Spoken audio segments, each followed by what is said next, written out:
Hey everyone, I've noticed that many of you are enjoying the videos, but most of you haven't subscribed yet. We're super close to hitting 1,000 subscribers, and your support could help us reach that milestone. If you're enjoying the content, please hit that subscribe button and give this video a like. It really makes a huge difference and helps us keep creating more awesome content. Thank you so much for watching and supporting. I never saw it coming. Not really. Emily and I had been married for nearly 2 decades. 20 years of shared routines, dreams, arguments, and those rare but special moments where everything felt like it aligned perfectly. Sure, we had our issues. What couple didn't? The occasional bickering over work schedules, the rare cold silence after a disagreement about the kids or finances. But in the end, we always found our way back, or so I thought.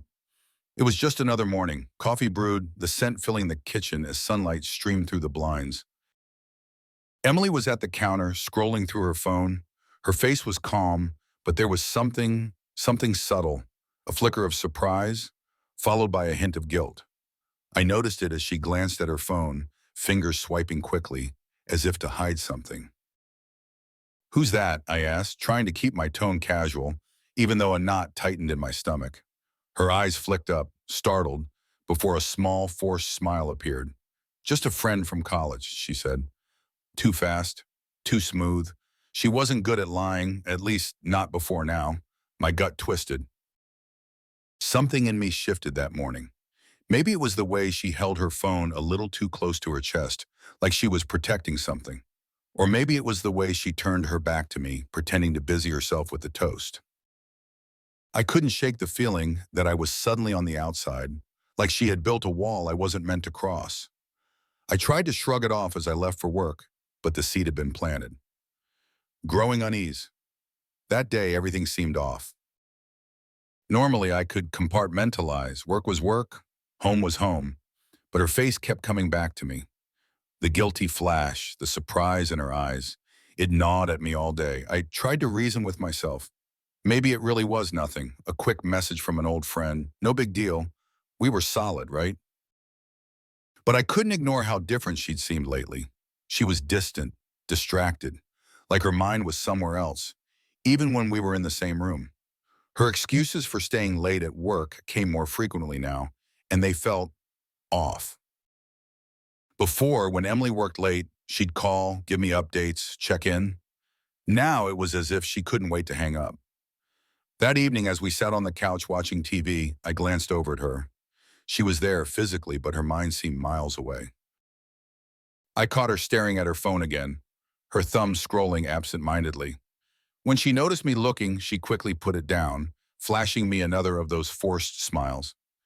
"Everything okay?" I asked, keeping my voice even. "Yeah, of course. Why wouldn't it be?" She didn't meet my eyes. I nodded, turning back to the TV, but I could feel her drifting further. Each day after that, it got worse. I started noticing the little things, her hushed phone conversations, how she'd step out of the room to take calls, the sudden influx of text messages that she never used to care about. I wanted to confront her, to ask outright what the hell was going on, but I wasn't ready to face whatever answer she'd give. A part of me clung to the idea that I was just overthinking things, that I was being paranoid. But the other part, the part that was awake late at night, staring at the ceiling, knew something wasn't right. Establishing the protagonist's world. My life had been built on control. A marketing executive with a sharp eye for detail, I prided myself on being able to read people, understand motives. My career thrived on precision, on being a step ahead. My home life was no different. I thought I knew Emily inside and out. After all, we'd been through everything together. The highs of our careers, the births of our kids, the quiet moments when we just sit in the backyard, watching the sunset. But now everything felt fragile, like a facade I hadn't noticed was cracking. I tried to convince myself it was just a phase, that maybe she was stressed with work or going through something she didn't want to talk about. But her dismissiveness, the way she seemed to brush me off during conversations, it wasn't something I could ignore anymore. In my world, things made sense. Work made sense. Results made sense. I had a nice home, a stable career, and at least until recently, a loving wife. We weren't perfect, but we worked. At least, that's what I told myself. Now all I could see were the cracks in the very foundation of what I thought was a solid life. And as much as I tried to push it aside, those small, seemingly insignificant moments began to feel like sharp edges that wouldn't stop cutting. Subtle signs of trouble. The signs were always there. I just hadn't noticed them before, or maybe I hadn't wanted to. There were the unanswered calls. Emily would be at work, I'd call to ask something simple, and it would go straight to voicemail. Before she'd call back within minutes, apologizing for missing the call. But now, hours would pass. And when she did finally call back, her voice sounded distant, mechanical, as if it was just another obligation to check off her list. There was the way she started avoiding intimacy, like physical contact had become a chore. She'd pull away from my touch at night, muttering about being tired or stressed. The kisses she used to give me when I left for work became shorter, barely more than a peck on the cheek, if that. I remember one evening in particular, we were supposed to have dinner, just the two of us.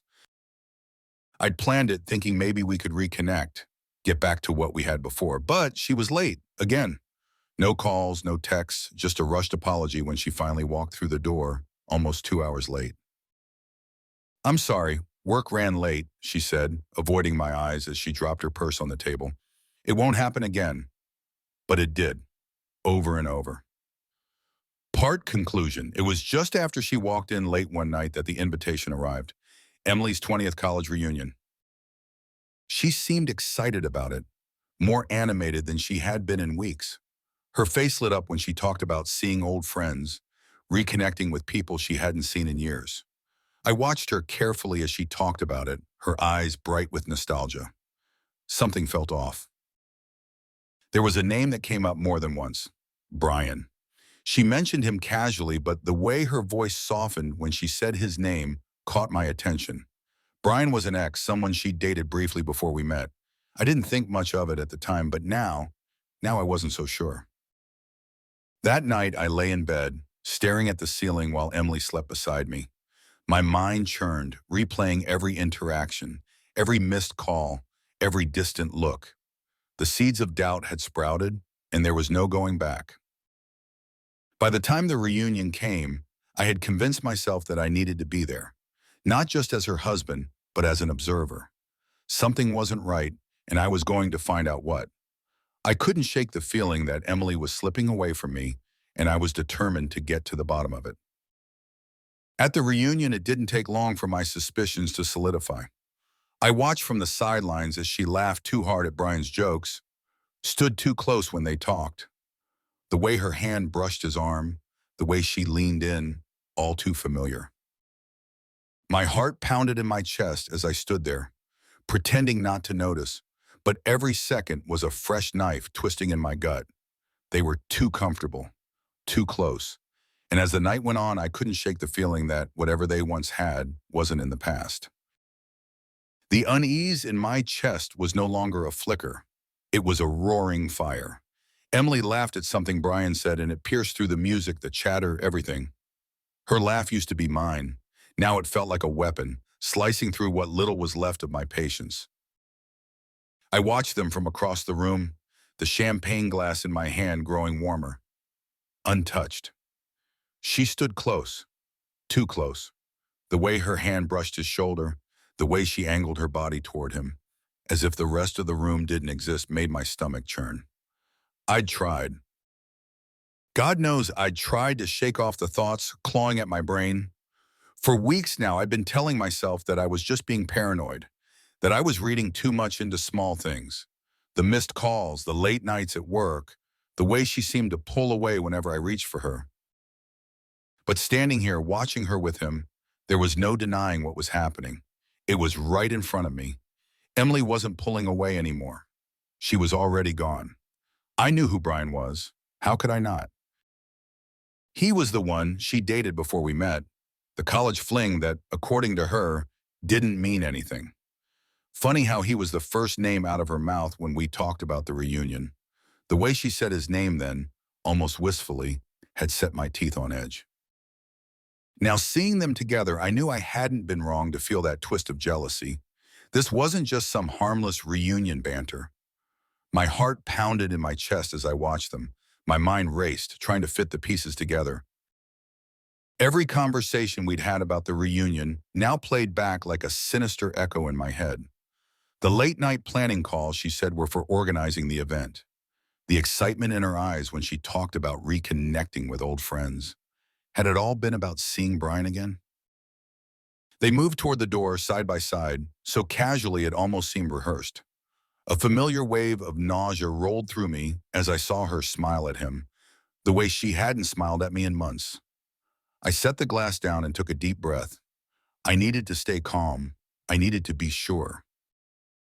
I watched them slip out, unnoticed by everyone else in the room. My body moved on instinct, my legs carrying me toward the exit. My head felt disconnected, swirling in a fog of disbelief and rage. My wife and her ex-boyfriend were sneaking away together, right under my nose. I felt like I was floating outside my own body, watching it all happen in slow motion. Outside, the cool air slapped my face, snapping me back into focus. I caught a glimpse of them down the path, heading toward the darker part of campus, away from the lights, the people, the noise. My heart pounded harder, each beat thudding in my ears like a warning.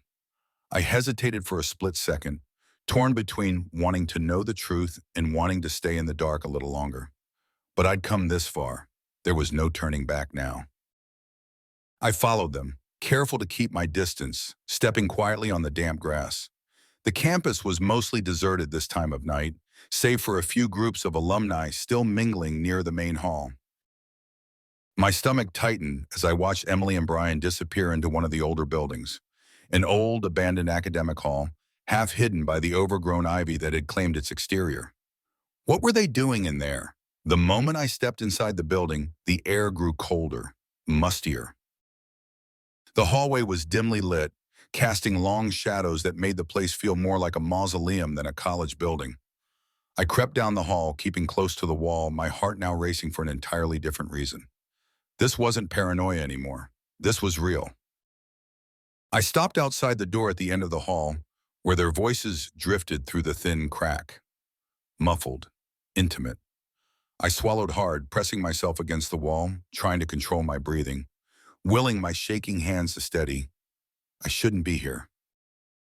I shouldn't be listening to this, but I couldn't stop. Suddenly, their voices stopped. My pulse quickened as I realized what was happening. The sound of soft movements, the low murmur of laughter. Hers, that damn laugh, and then silence again. My mind filled in the blanks before I could stop it. It felt like someone had punched me in the gut. All the suspicions, all the doubts I'd been suppressing for weeks came crashing down at once, drowning me in a wave of hurt so deep I could barely breathe. I peeked through the crack in the door, and there it was. The truth, raw and ugly, laid bare in front of me. Emily and Brian, their bodies entwined, her hands on him in a way she hadn't touched me in months.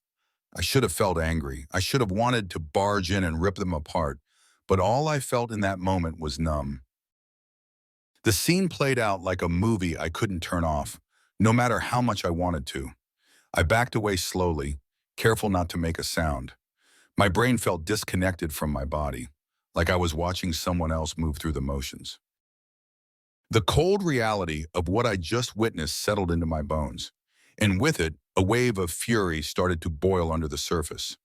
I fumbled for my phone, hands shaking as I snapped a few pictures, proof of her betrayal. As I stepped back into the night air, it felt like the world had shifted on its axis. Everything looked the same, but nothing was. My wife had just shattered our life into a million pieces, and I had the pictures to prove it. For a brief moment, I considered confronting them right then and there, storming back in and unleashing the full weight of my anger. But as the adrenaline started to wear off, a strange calm washed over me. No, not yet. They didn't know I'd seen them. They didn't know what I knew. And that was my advantage. I wasn't going to blow this opportunity by acting impulsively. If Emily thought she could do this to me and walk away without consequences, she had another thing coming. I stood there for a few more minutes, my mind racing through the possibilities. I could feel the rage simmering, but I kept it in check. I needed to think. I needed to plan. Emily thought she could sneak away with her little fling, but I wasn't going to be a passive victim in her game. If she thought she could play me for a fool, I was going to show her just how wrong she was. When I finally got back to the reunion hall, everything felt surreal. The music, the laughter, the clinking of glasses, it all felt like a distant echo, something happening in another world, far removed from the one I was living in. I slipped back inside unnoticed, blending into the crowd as if nothing had happened. No one knew that my world had just imploded. Emily returned about an hour later, her hair slightly tousled, cheeks flushed. She smiled at me as if nothing had changed, as if she hadn't just destroyed everything we'd built together over the past 2 decades. I forced a smile back, feeling the bile rise in my throat. "Sorry, I ran into some old friends. Lost track of time," she said, laughing as she kissed my cheek. I nodded, my mind already working through the details of what I would do next. Emily thought she'd gotten away with it, but I wasn't going to confront her here. Not yet. That would be too easy, too clean. No, she was going to feel what I felt. She was going to know what it was like to have her life torn apart, piece by piece. I'd always been patient, calculated. It was how I'd built my career, how I'd climbed my way to the top.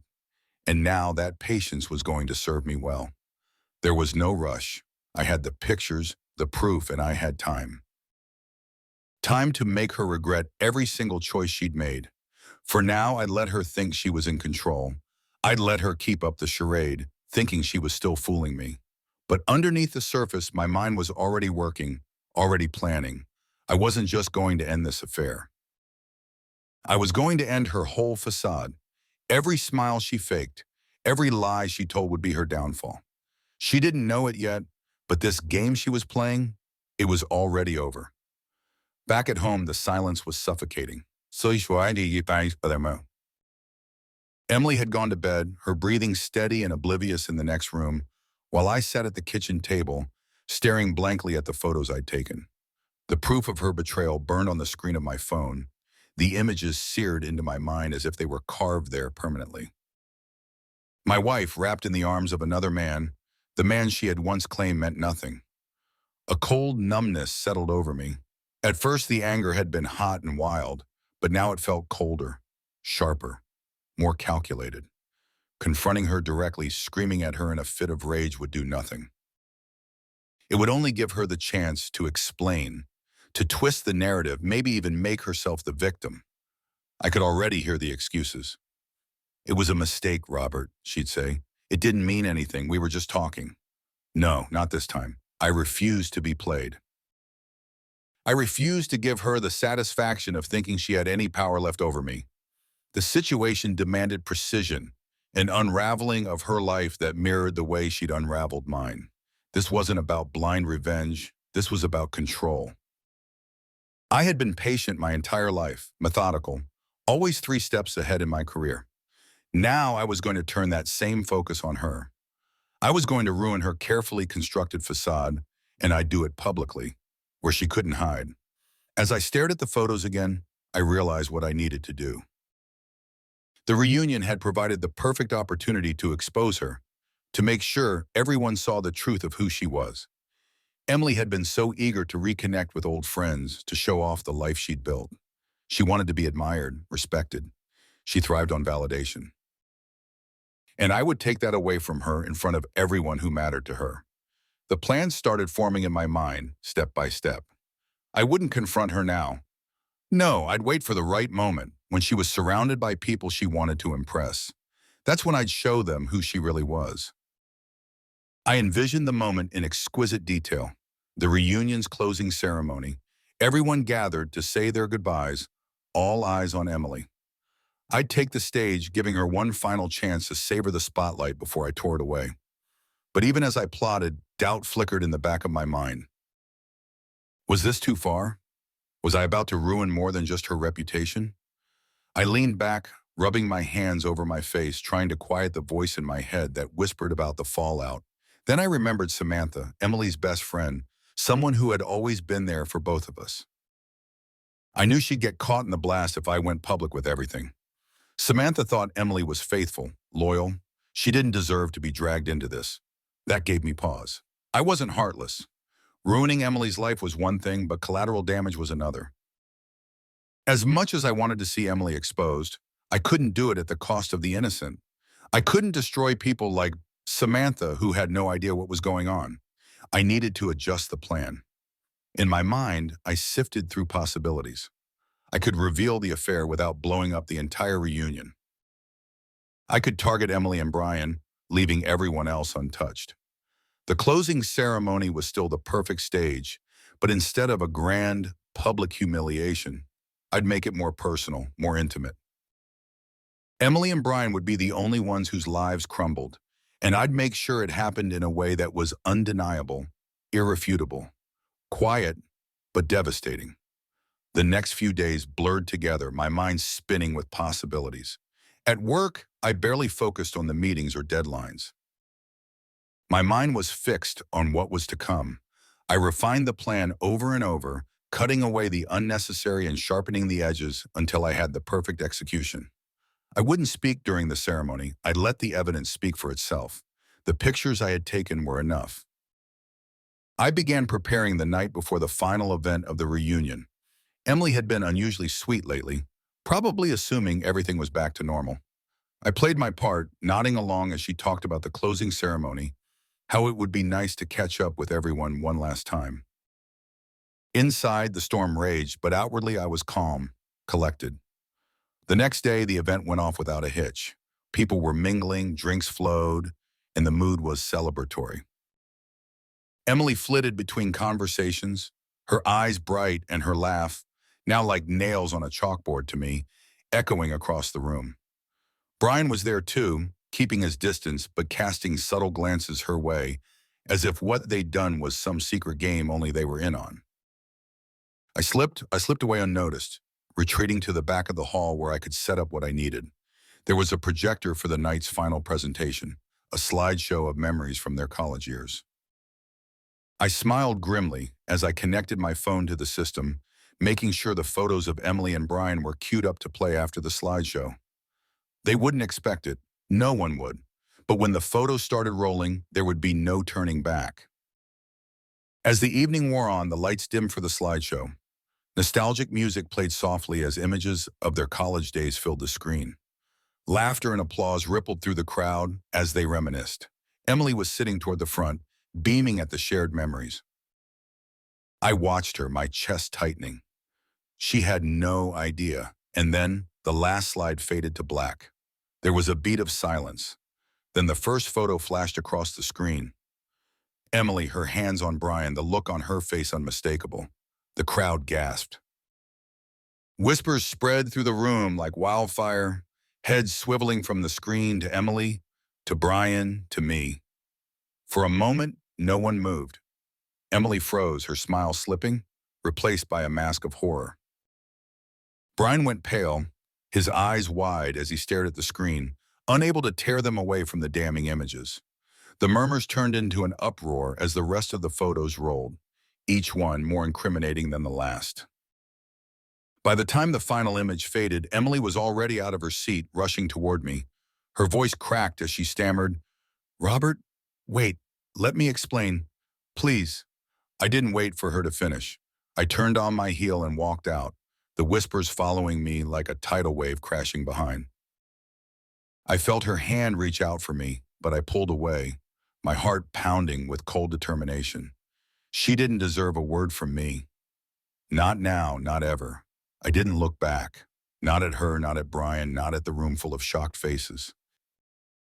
As I walked through the door and into the night, the weight I'd been carrying for weeks began to lift.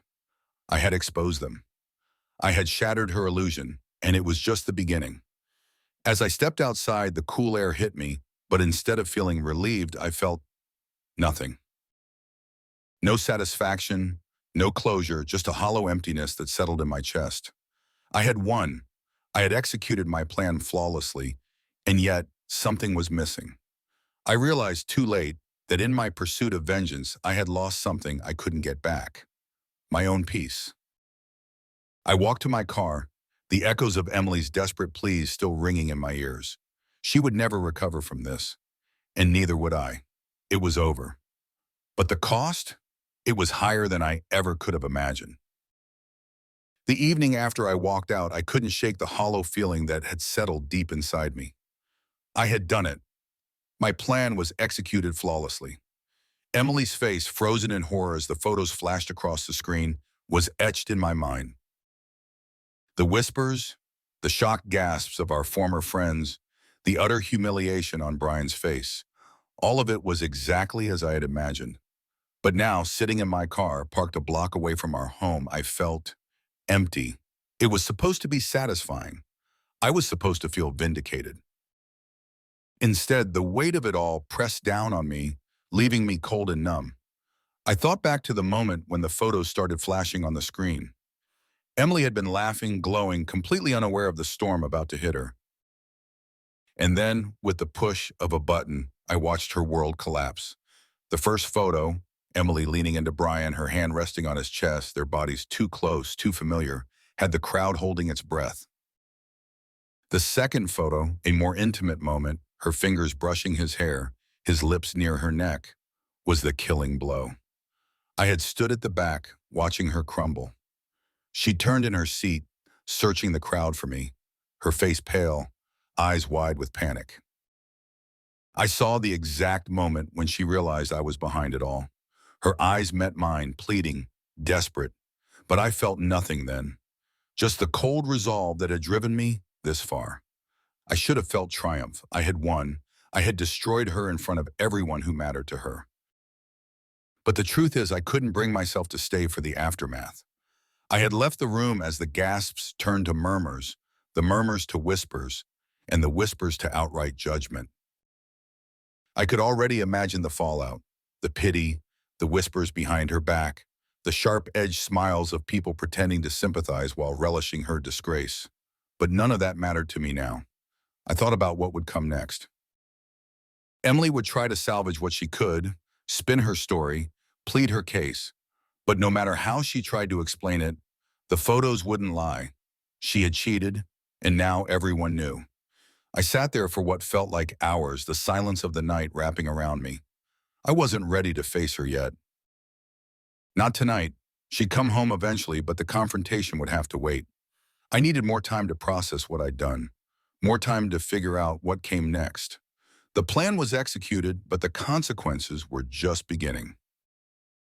The next morning, I woke up feeling raw, the events of the previous night playing on a loop in my mind.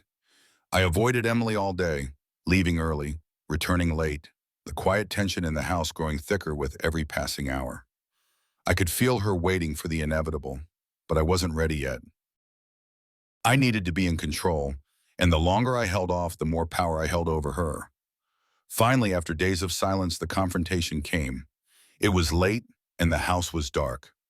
Emily was sitting at the kitchen table when I walked in, her eyes swollen from days of crying. She looked up at me, her hands trembling as she clasped them together, the weight of her guilt visible in every inch of her posture. "Robert, please," she began, her voice barely a whisper. "Let's talk. We need to talk." I stood there, my arms crossed, the anger I'd been holding back for days finally bubbling to the surface. "Talk about what, Emily? About how you've been lying to me for months? Or about how you snuck off with Brian at the reunion like I wouldn't notice?" She flinched, her eyes filling with tears. "It wasn't like that. It wasn't planned. It just happened. I I made a mistake." "A mistake?" I stepped closer, my voice rising. "A mistake is forgetting to pick up milk from the store. What you did, Emily, that was a choice. You chose to betray me. You chose to lie to my face. You chose him." Tears streamed down her face now, but I felt no pity. She had brought this on herself. "I was confused," she pleaded. "It was a moment of weakness. I swear, Robert, it didn't mean anything." I laughed, a sharp, bitter sound. "Didn't mean anything? I saw the way you looked at him, Emily. You don't get to say it didn't mean anything when I have proof that it meant everything. So don't stand there and lie to me again." She sobbed harder, her hands covering her face. For a moment, I felt the faintest flicker of remorse, the temptation to soften, to give in to the years we'd spent together. But then I remembered the photos. I remembered her betrayal. I loved you, I said, my voice low, steady. I gave you everything, and you threw it away. I still love you, Robert, she sobbed, reaching for my hand. I pulled away, disgusted. No, you don't. You don't get to say that anymore. She collapsed into the chair, her body shaking with sobs. I turned my back on her, feeling the weight of the finality settle in. I had nothing left to say. There was no fixing this. I'm filing for divorce, I said, my voice cold, detached. We're done, Emily. She didn't respond, just sobbed quietly into her hands as I walked upstairs, leaving her alone in the darkness of the kitchen. The divorce process was swift. There was no fight left in her, no protests or pleas to try and save what was already shattered. In a matter of months, it was over. I had severed every tie that bound me to her. Emily moved out of the house, our assets were divided, and I was left with the silence that came after the storm. I should have felt free, liberated, but instead the emptiness lingered. The anger had faded, and what was left behind was a strange mix of relief and sorrow. I had achieved my revenge, exposed her for who she really was, but it hadn't healed the wound she had inflicted. It hadn't brought me the closure I thought it would. I spent the next few months trying to rebuild my life. I threw myself into work, into distractions, into anything that would keep me from thinking about her. But no matter what I did, the betrayal still lingered like a shadow, always lurking at the edges of my mind. It wasn't until I met someone new, someone who wasn't tainted by the past, who saw me for who I was now, not who I had been, that I started to feel like myself again. Slowly, I began to move forward. The bitterness that had consumed me after the divorce started to fade, replaced by a quiet acceptance of what had happened. But the scars were still there. They would always be there. A year later, I received a message from Emily. It was short, simple, an apology. She said she had been wrong, that she regretted everything, that she wished she could take it back. But by then, it didn't matter anymore. I had moved on. I had found peace, and nothing she could say would change that. I deleted the message without responding. Looking back now, I realize that revenge, while satisfying in the moment, isn't the solution to betrayal. It doesn't undo the pain or the damage. It doesn't erase the memories or bring back the trust. It just leaves you standing alone, staring at the wreckage of what used to be your life. In the end, I learned that the real victory wasn't in destroying her, it was in freeing myself from the anger, the bitterness, and the need for vengeance. I had let her go, and in doing so, I had found something far more valuable: peace. The moment I walked back into the house the next day, I knew it was time. Emily had been avoiding me since the reunion's public disaster, as if hiding could somehow undo the damage. But today, there would be no more hiding. Today, there would be answers. I found her in the living room, curled up on the couch, staring blankly at the television that wasn't even on. The bags under her eyes told me she hadn't slept, and the slight tremble in her hands betrayed her anxiety. She looked up when I entered, her gaze heavy with shame and something else: fear. "Robert," she started, her voice barely a whisper, "we need to talk." I stood in the doorway, arms crossed, letting the silence between us stretch until it was unbearable. I wanted her to feel the weight of what she had done, the destruction she had caused. But when I spoke, my voice was steady, controlled. "Talk?" I echoed. "I think we're past that, don't you?" She flinched as if my words had struck her, and for a moment I saw a glimpse of the woman I used to love, the woman who used to look at me with admiration, not guilt. But that woman was gone, replaced by someone who had lied, cheated, and shattered everything we had built. Emily shifted on the couch, wiping her hands on her jeans as if trying to scrub away the guilt.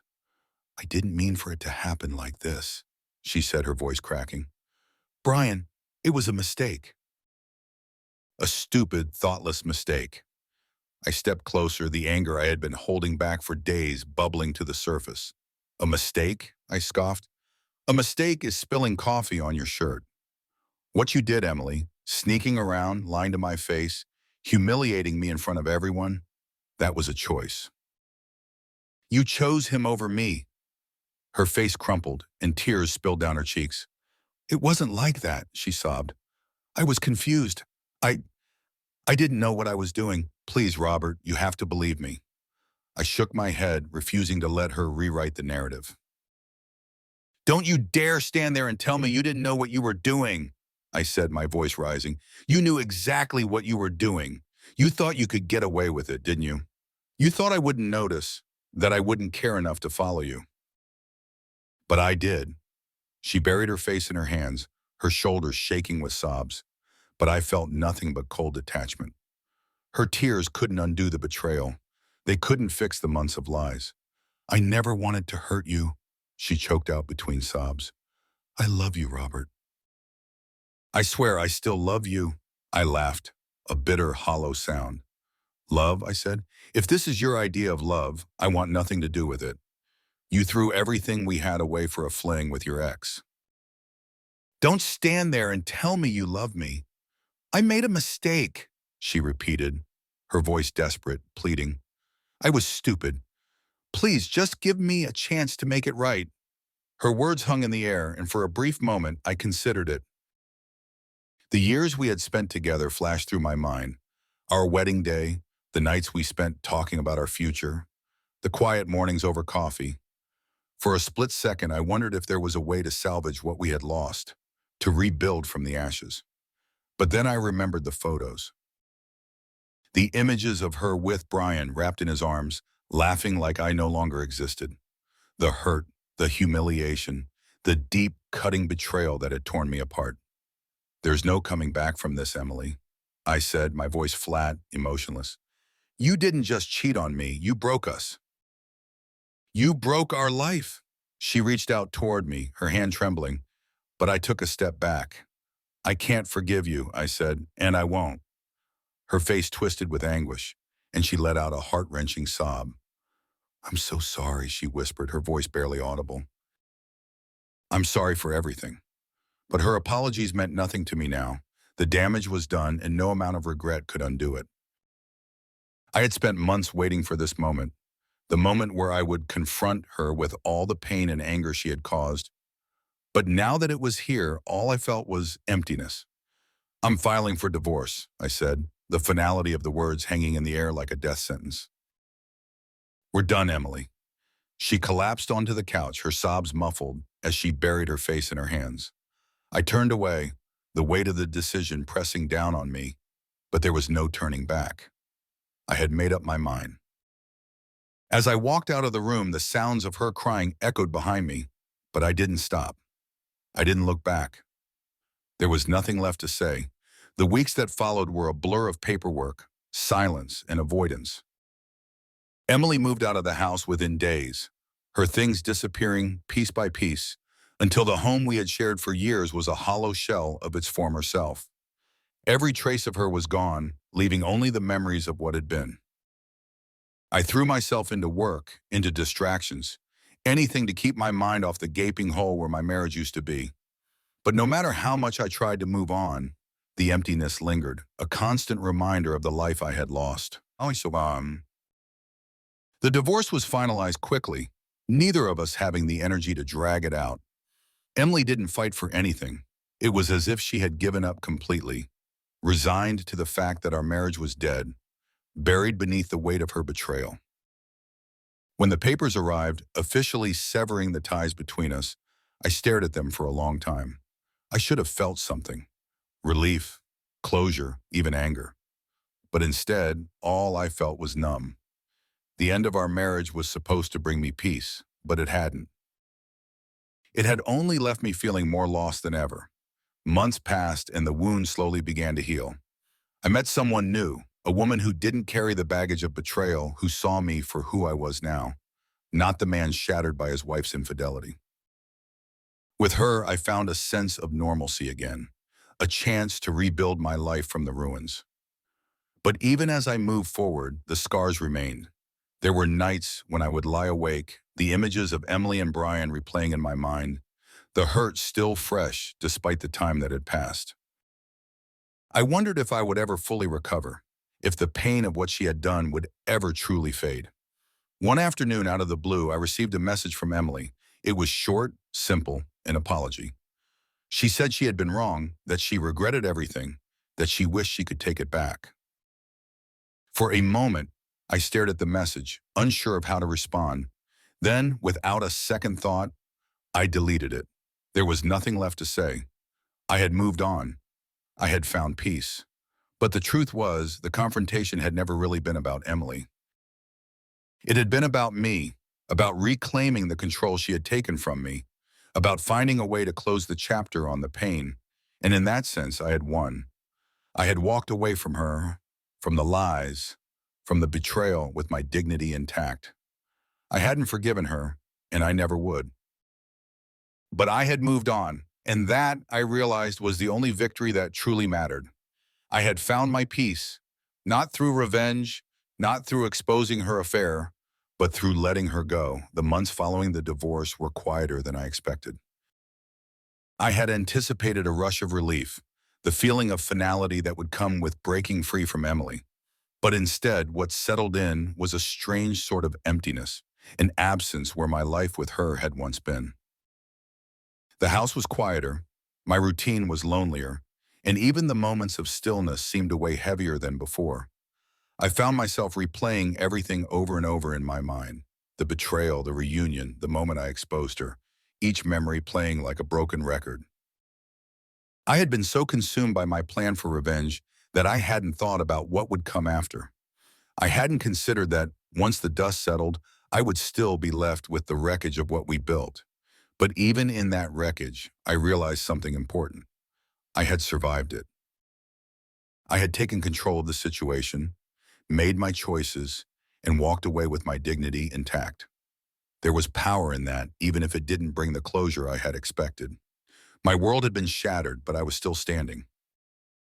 In the aftermath, I took the time to really evaluate my life, what I wanted from it, what I didn't. Emily's betrayal had forced me to look at myself in a way I hadn't before. I saw the ways I had neglected my own happiness, sacrificing parts of myself for the sake of a marriage that, in hindsight, had been dying long before the reunion. It was a harsh realization, but a necessary one.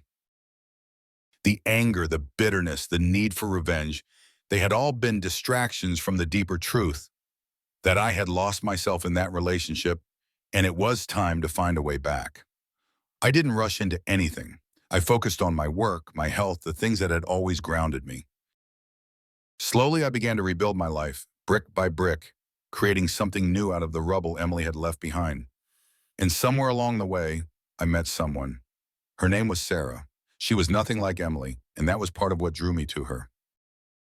Where Emily had been high-strung, always seeking attention and validation, Sarah was calm, steady.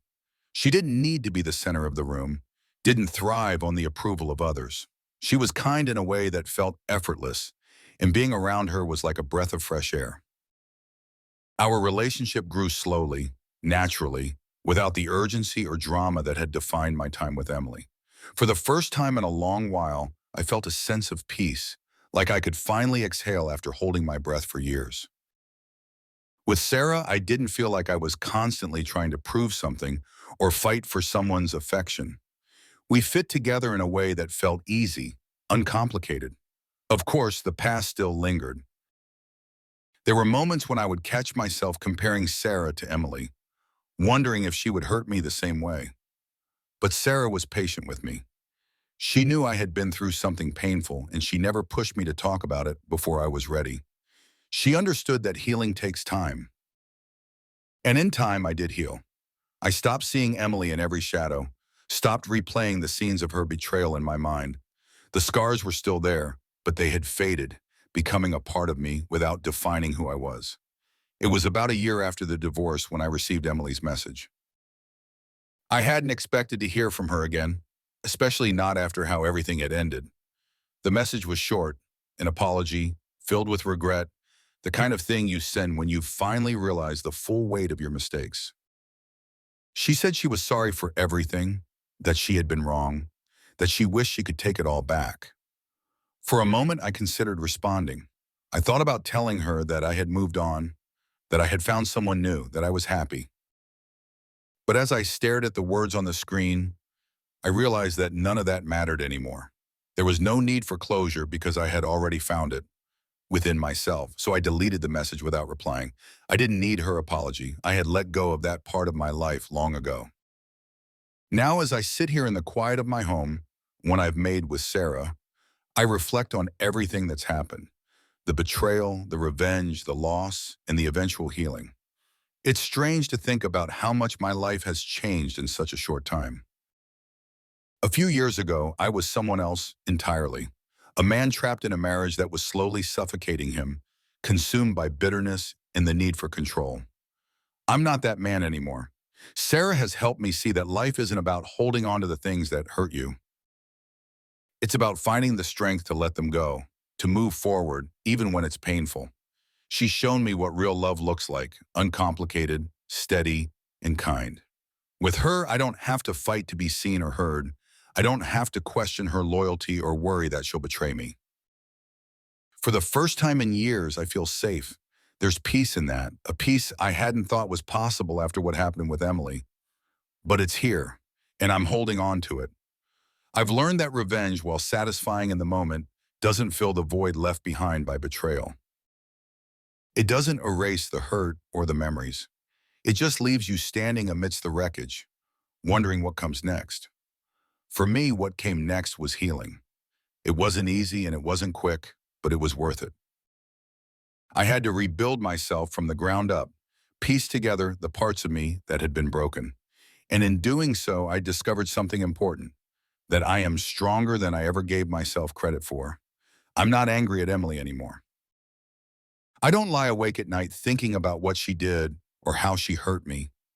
I don't feel the need to hold on to that bitterness because it doesn't serve me anymore. I've let it go, and in doing so, I've found the freedom to move forward with my life. I look over at Sarah, sitting across from me with her head in a book, completely absorbed in whatever world she's disappeared into. She glances up and catches me staring, a soft smile spreading across her face. In that moment, I know that everything I went through, every painful memory, every moment of anger and regret was worth it, because it led me here, to this life, to this peace. I've come to understand that betrayal doesn't define who you are. It's how you respond to it that matters. I chose to respond by reclaiming my life, by letting go of the past and opening myself up to the possibility of something better. And I found it. I found love again, real love, the kind that doesn't need to be earned or fought for, the kind that just is. As I close my eyes and let the warmth of this moment wash over me, I know one thing for certain. I'm finally free. Free from the hurt, the anger, the need for revenge. Free to start fresh, to build a life rooted in trust and happiness. Free to leave the past where it belongs. In the end, that's what matters most. Not the betrayal, not the revenge, but the ability to move forward, to choose peace, to choose love.